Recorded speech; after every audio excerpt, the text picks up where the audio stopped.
Okay, so I'm here with Thomas, who's the head of product testing at Festool, and he just taught me some things about the SYS 50 and some of the engineering and cool features inside of the saw and the slide that I really want to show you. So obviously with the slide right here, you want to have it move very smoothly, but you also want to be able to adjust it so that it runs perfectly parallel to the blade, and you might want to adjust it up and down depending on your preference on the table.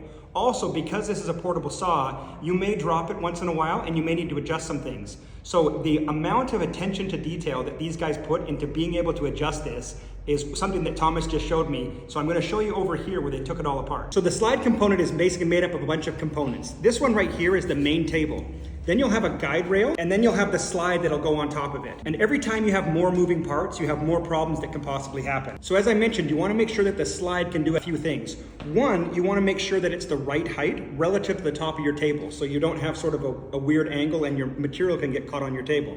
So in order to be able to adjust that, under the guide rail right here, they have these two pieces and these two screws on a wedge system right here. So if you need to adjust it up and down, you can adjust that screw, which will push this slide up and down this wedge, which will then move both sides of this one up and down.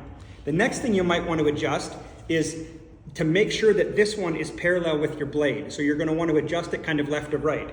So when this one is set in right here, there's a screw right here that is sort of off center, and you can adjust that screw to move this one back and forth to make sure that adjustment is just perfect. And then it'll slide in just like that, and then you can put the two screws in here. And then you've got this slide that will then go on top of this piece and slide back and forth. But you don't want to have any slop in it. So they've also come up with some really clever ways to make sure that they've got a system inside that prevents the slop. They also have a system inside that prevents buildup of debris on the bearings to make sure that they're straight. So as they're running up and down the track, they're not bumping back and forth based on some of the garbage that might have got inside your saw. So now this is the bottom side of the slide right here, and you have this as the guide rail.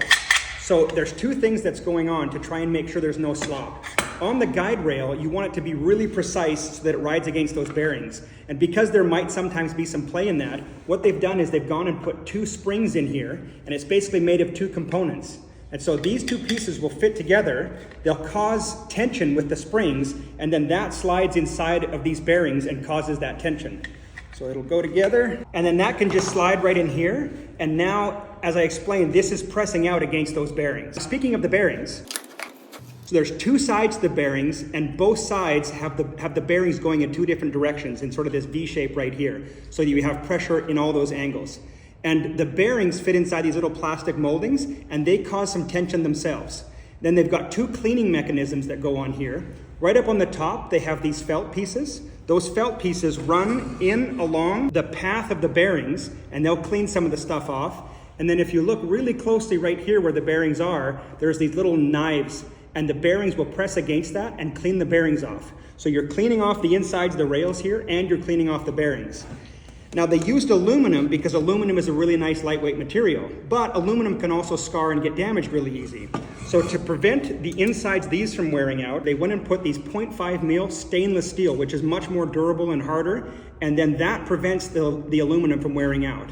So I didn't know this, but this is inside of the slide saw. I knew that it was smooth, I knew that it was accurate, I knew that it worked really, really well, but now that they're showing me how it's all taken apart, now I understand why it took 7 years to develop this. They were looking at every problem they could possibly encounter with this saw and trying to make it as precise as they possibly could, and they came up with some really ingenuitive designs and ideas that I don't think exist in any other saws to try and make sure they were producing the best product.